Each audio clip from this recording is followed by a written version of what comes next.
नमस्कार। पुराने तराजू से अब नए दौर को तौला नहीं जाएगा। महंगाई का असली चेहरा अब डिजिटल पर्दे पर आएगा। जो निवेशक वक्त की नब्ज को पहचान लेगा यहाँ, वही इस बदलते बाजार में मुनाफा कमाएगा। आज 12 फरवरी 2026 को भारत ने अपनी अर्थव्यवस्था का गियर बदल दिया है। अगर आप ऑनलाइन शॉपिंग करते हैं, नेटफ्लिक्स देखते हैं या फ्लाइट में सफ़र करते हैं, तो आपकी ये आदतें महंगाई दर या इंग्लिश में बड़ी कॉमन तौर पर इन्फ्लेशन रेट कहा जाता है, ये सारी चीज़ें, ये सारी खर्चें उसको प्रभावित करेगी। मतलब ऐसे समझिए कि जो CPI सीरीज़, जो नया जो कंज्यूमर प्राइस इंडेक्स सीरीज़ जो बनाया गया है, उसे लॉन्च किया गया है और इसका बेस ईयर 2024 रखा गया है। अब लेकिन समझने की ज़रूरत यह है कि क्या इससे रिटेल इन्वेस्टर को फ़ायदा होगा, क्या इसमें कुछ डरने की बात है, या हमारी समझदारी किस तरीके की होनी चाहिए। न्यूज़ को समझते हैं। पहले मिनिस्ट्री ऑफ स्टैटिस्टिक्स ने आज महंगाई नापने का जो तरीका है उसमें बदलाव किया है, उसके मोडालिटी में बदलाव किया है। पहले हम 2012 के खर्च के हिसाब से महंगाई दिखाते थे, मतलब 2012 में जो चीज़ों के दाम थे उसको बेस मानकर जो करंट टाइम में जो प्राइस है उसका कंपैरिजन करते थे। लेकिन अब जो बेस ईयर है उसे 2024 बना दिया गया है। और ना केवल इतना, बल्कि इसमें अब airfare, ecommerce prices, OTT subscription जैसे आधुनिक खर्च भी शामिल किए गए हैं। यानी अब डेटा वही दिखाएगा जो आपका जेब असल में महसूस करेगा। थोड़ी सी बात आगे बढ़ाने से पहले चार्ली मंगर को याद करते हैं। उन्होंने कहा था, understanding how to be a good investor is to understand the nature of gain as it is played today, not yesterday.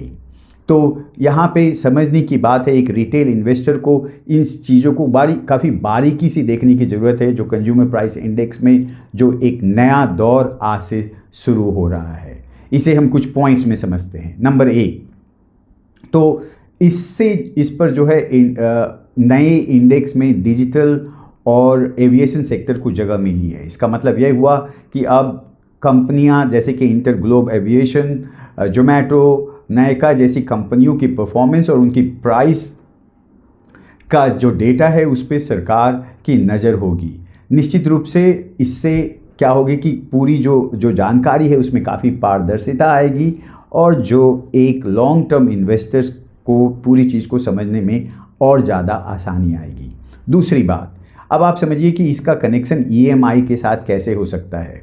तो RBI अपना जो मॉनेटरी पॉलिसी बनाती है वो काफ़ी बार इस चीज़ पर डिपेंड करता है कि CPI का डेटा क्या है।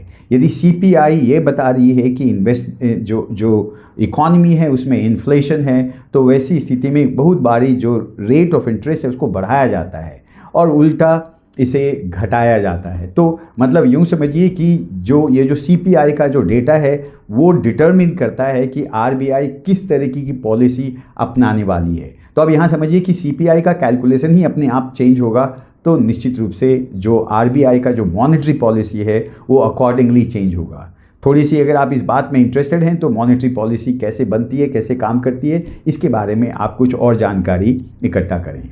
नेक्स्ट, जब कंपनी अपनी लागत को नए इंडेक्स के हिसाब से एडजस्ट करेगी, अब ऐसा होगा क्योंकि अब जो नया जो इंडेक्स है वो अलग होगा, तो निश्चित रूप से अब जो प्राइसिंग पावर है, अपनी जो प्राइसिंग है उसकी पॉलिसी भी उसके आधार पे चेंज होएगी। तो यह एक इम्पॉर्टेंट पॉइंट यहाँ पे समझना है और ये समझना होगा कि क्या कंपनियाँ अपनी कॉस्ट को उसी के आधार पर पास ऑन कर पाती है या नहीं।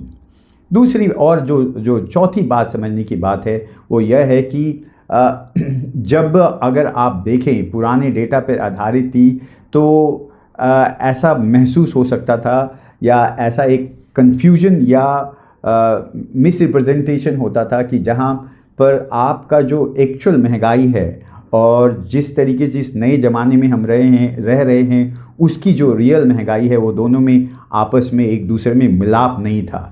तो निश्चित रूप से अब नए जो बास्केट बनाए गए हैं, बास्केट का मतलब ये हुआ कि जो सारे प्रोडक्ट्स को ऐड किया गया है, ये समझने के लिए कि एक टिपिकल एक मॉडल जो बनाया जा रहा है उसके आधार पर इन्फ्लेशन ऊपर हुआ है या नीचे हुआ है। तो निश्चित रूप से अब परचेजिंग पावर बढ़ रहा है या घट रहा है, यह समझने में भी आपको मदद मिलेगी। और जो लास्ट बात है वो यह बात है कि अब जो है आपके पोर्टफोलियो में कंजम्पशन और टेक स्टॉक का वेटेज फिर से देखना पड़ेगा, क्योंकि सरकार का फोकस जो है डिजिटल कंजम्पशन पर भी धीरे धीरे बढ़ती आ रही है। तो यहाँ पर ये पूरी चीज़ें जो है आपस में एक दूसरे से जुड़ी हुई है, और कहने के लिए तो एक CPI का कैलकुलेशन एक एकेडमिक चीज़ है, एक जो व्यक्ति पढ़ाई लिखाई करते हैं अर्थशास्त्र में उनके लिए काफ़ी इंपॉर्टेंट इन्फॉर्मेशन है, लेकिन यह एक रिटेल इन्वेस्टर के लिए भी उतना ही इम्पॉर्टेंट है। और यदि आप बाज़ार में अगर आप EMI पे आपने कुछ लोन उठाया है, आपके लिए भी इम्पॉर्टेंट है। तो अब यहाँ पे ऐसे समझिए कि इसका जो कनेक्शन है वो EMI से कैसे है। तो अब इसे समझने के लिए कि यदि जब भी RBI इन्फ्लेशन के आधार पर, और इन्फ्लेशन CPI से नापा जाता है, कंज्यूमर प्राइस इंडेक्स से नापा जाता है, तो उसके आधार पर यदि वो उसको एडजस्ट करती है तो रेट ऑफ इंटरेस्ट ऊपर और नीचे होता है, और उसका प्रभाव ये होता है कि आपका जो EMI है वो ऊपर या नीचे जाता है। तो इस तरीके से आज एक काफ़ी हिस्टोरिक डे माना जा रहा है, एटलीस्ट एकेडमिकली, कि आज से हम जो है नए बेस ईयर के साथ इन्फ्लेशन का कैलकुलेशन करेंगे। तो जो नया जो CPI जो आने जा रहा है उसका जो बेस ईयर है वो 2024 का प्राइसेस होगा, ना कि 2012 का प्राइसेस होगा। तो जो काफ़ी रियलिस्टिक तरीके से इन चीज़ों को समझने में मौका मिलेगा।